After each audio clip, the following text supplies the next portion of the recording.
Дінмұхамед Ахметұлы Қонаев.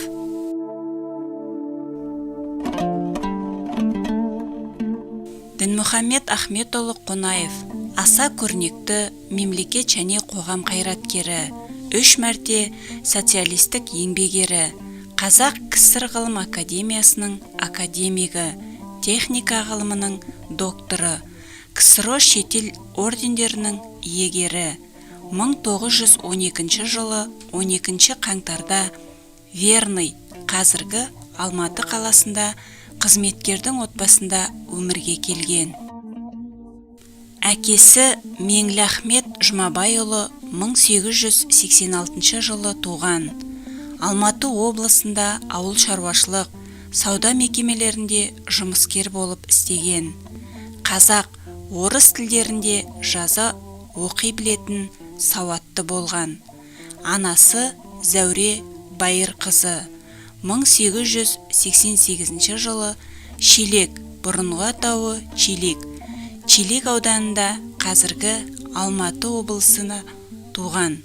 Үй шаруасында бала тәрбиесімен айналысқан. 1936 жылы Мәскеу түсті металл алтын институтын бітірді. 1936-1942 жылдары Балқаш, Алтай, Рейдер, Лениногор кен орындарында басшы қызметін атқарды. 1942-1952 жылдары Қазақ КСР халық комиссарлары кеңесі, кейіннен Қазақ КСР министрлер кеңесі төрағасының орынбасары болды. 1952 жылы сәуірде Қазақстан ғылым академиясының президенті болып сайланды.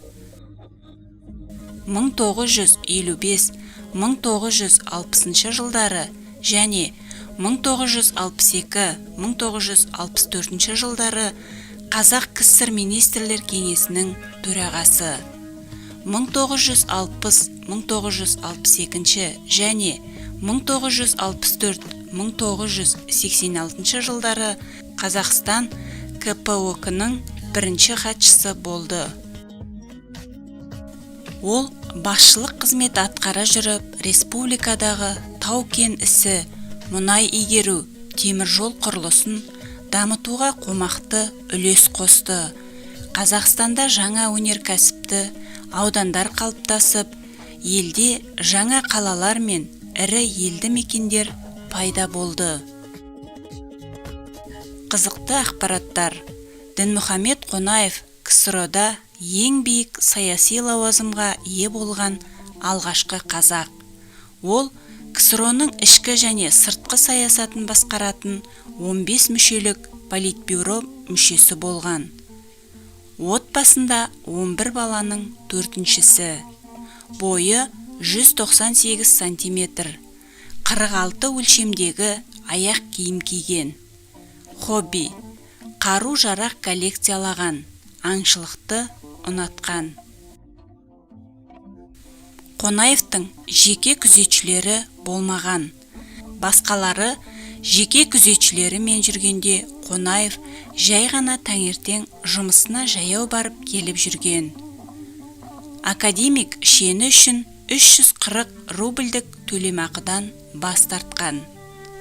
Шағын пәтерінде, қазір мұражай, 24 жыл өмір сүрген. Пәтер ауданы 200 шаршы метр.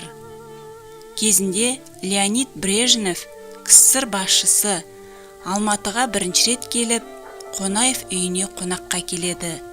Пәтерін ары аралап, бері аралап, бар дүниең осыма деп таңданады.